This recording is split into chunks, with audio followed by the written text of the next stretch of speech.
إنا أنزلناه في ليلة مباركة إنا كنا منذرين فيها يفرق كل أمر حكيم أمرا. السلام عليكم ورحمة الله وبركاته. الحمد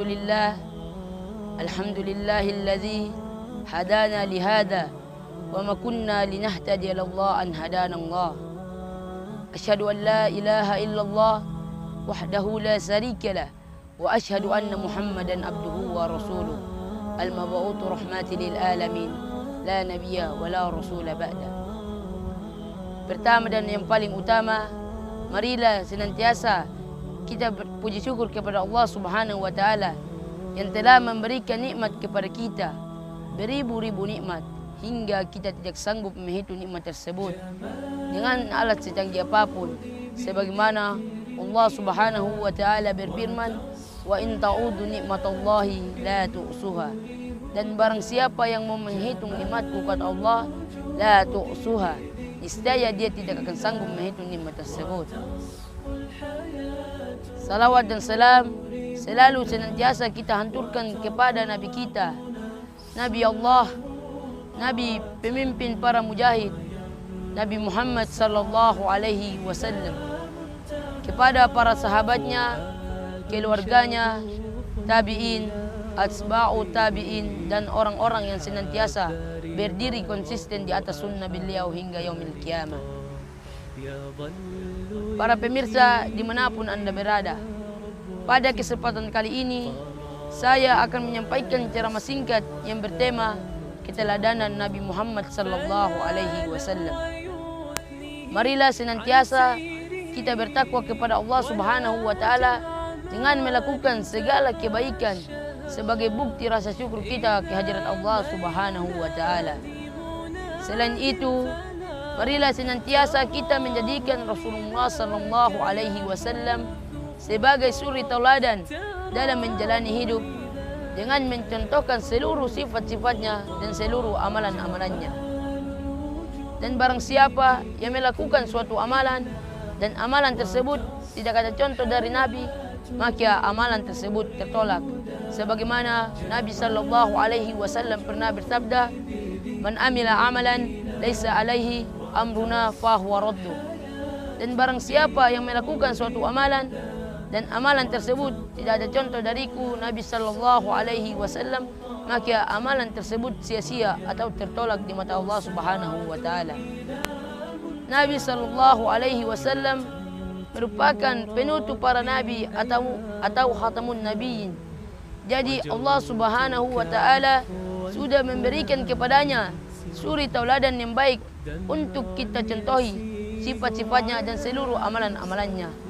Sebagaimana Allah Subhanahu wa taala berfirman, "Laqad kana lakum fi Rasulillahi uswatun hasanah liman kana yardullah wal yawmal akhir wa dzakarallaha katsira."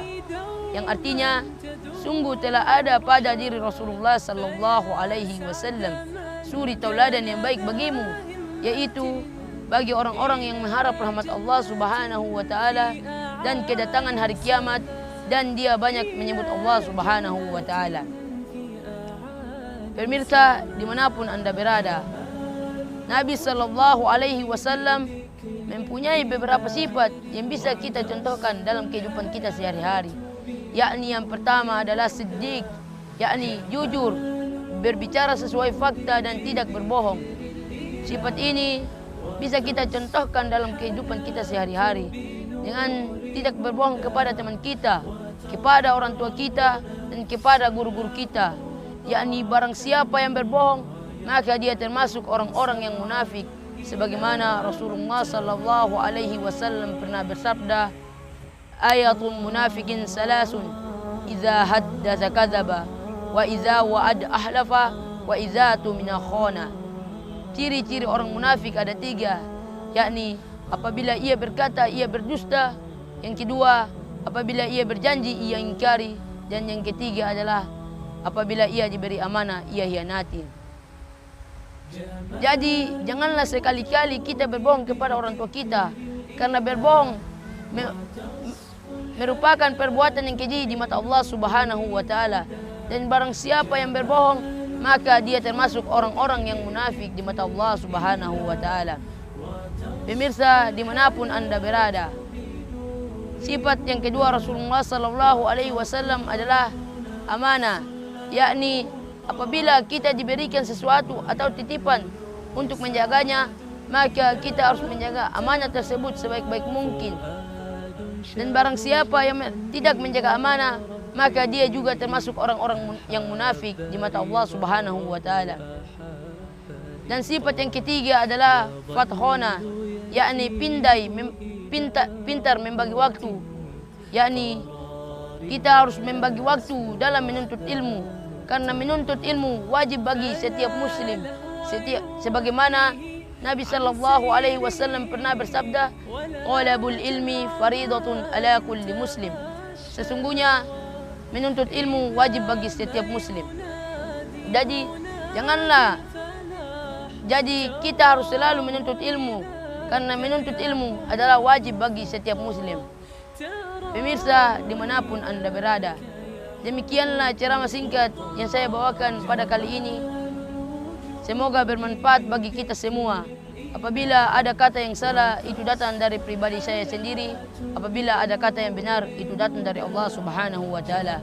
Akhirul kalam, wabillahi taufiq wal hidayah. Wassalamualaikum warahmatullahi wabarakatuh. وتطرب نفس له طاعة ويبلغ سعد إلى منتهى يتم ربي